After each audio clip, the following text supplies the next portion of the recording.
There's a saying, your choice matters more than your effort. The more you understand how the real world works, the more this becomes obvious. In a simple world, outcomes follow a normal distribution. You put in more effort, you get proportionally more results. But we don't live in that world. We live in a heavy-tailed world. If you want outsized success, you don't just add effort. You multiply outcomes. And that means one thing. Who or what you multiply with matters. Choose correctly, and your results scale exponentially. Choose poorly, and you might multiply by 0. Or even a negative number. High rewards are not compensation for hard work. Great achievements are not a scoreboard of effort. The world rewards asymmetry. You need to be on the right side. At the right time. And this is not just about choosing a major or an industry. Those are details. The real question is, what game are you playing? In game theory terms, this is called game selection. Which game are you entering? Let me tell you a story. Imagine this. You're born into a prestigious cultivation family. You're talented from childhood. You train for thousands of years, survive multiple tribulations, and finally ascend to heaven. And what do you become? One of the 100,000 heavenly soldiers sent to stop Sun Wukong. You did everything right. You worked hard. You were smart. You followed the system perfectly. And yet, compared to Sun Wukong, you're just an anonymous number. Meanwhile, that rebellious classmate of yours, the one who never followed the rules, has become a legend. So what's the difference? They're playing different games. Game selection is not about choosing a job. It's about choosing your narrative position in life. Heavenly soldiers are NPCs in someone else's story.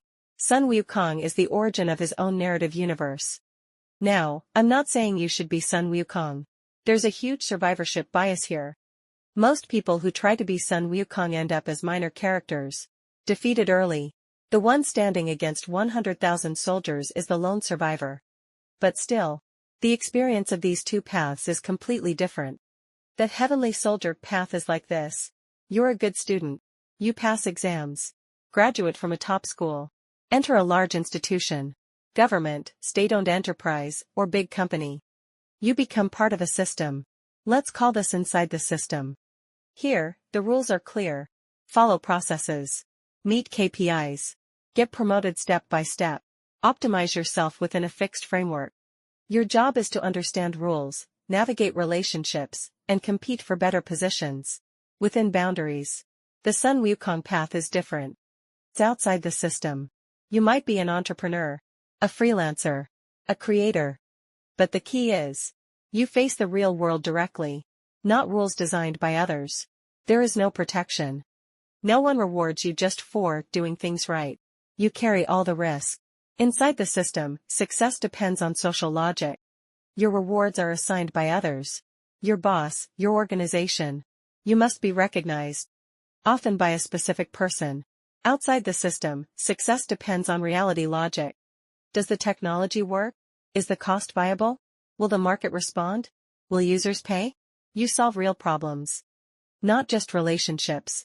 In simple terms, heavenly soldiers are given their position. Sun Wukong creates his own. Personally, I think people like Sun Wukong are the ones sustaining the system. But choosing stability is understandable. The world needs far more people to fill systems than to reinvent them. Still, you must understand what your choice means. The essence of game selection is this. Choose the game first. Then optimize your strategy. Most people skip this step. They drift into a system. Through parents, culture, or inertia. And spend decades not understanding how the game actually works. It's like being pushed into a competition without knowing the rules, the track, or the opponents. In that case, what does working hard even mean? If you do become aware of this choice, the biggest decision is, inside the system, or outside it? To help you reflect, here are 3 simple questions. What do you worry about daily? A. Performance reviews and promotions. B.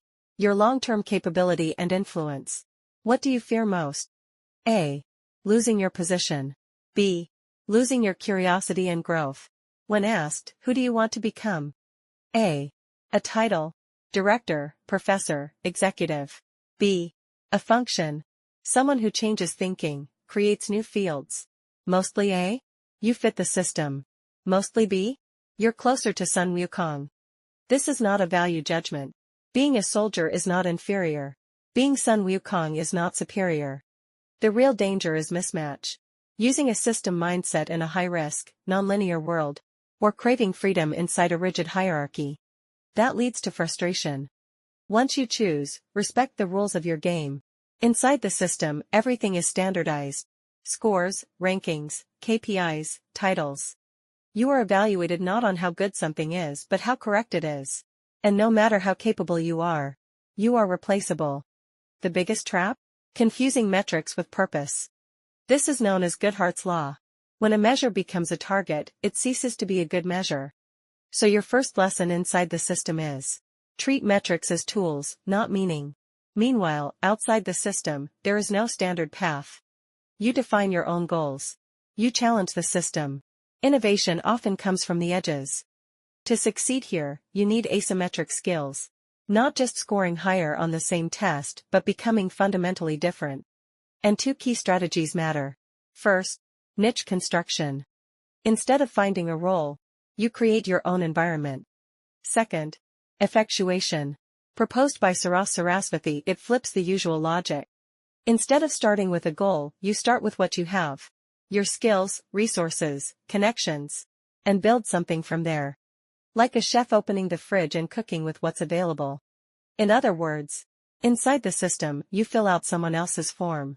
Outside the system, you create a new form. Both paths are valid. But they are not interchangeable. Game selection is not about shortcuts.